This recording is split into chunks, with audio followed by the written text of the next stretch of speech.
alokbati, papaya, kusinero. Ang kusinero namin. Daw patingin. Tapos pag tanggalin ko kasi itong charger, wala. Di makuha ng daro.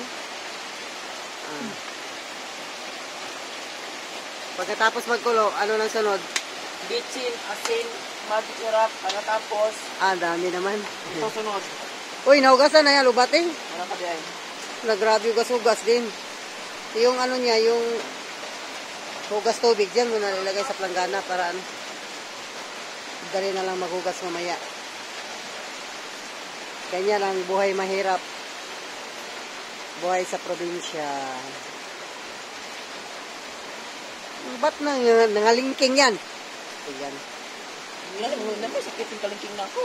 May sakit, palusot pa. Lalo, kay Papa. Ang kaya, nagkaganyan ka mapapa, oh. Ayan, pag sure eh. Yung alokbati, hinaluan lang namin ng papaya. Tapos, Kalapayas ano lang yan. Dinengding ko sa ano. Pero yung dito, lauoy sa Bisaya. Wala lang. Sapat na yung ano, asin bitsin, pites na. Ayan, may hapunan na. Ayan ang lutuan namin. O, diba? Tapos yung kahoy sa ibabaw. Ulan pa naman ngayon, oh. O, yan ang bahay namin. Butas-butas. Ang amakan, luma na. Nagrenta lang kami dito.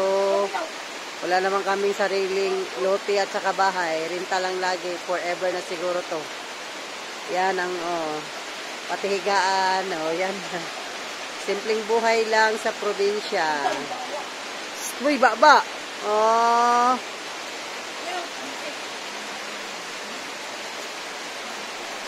Yan, ang lakas ng ulan. Yan lang muna sa ngayon. Salamat.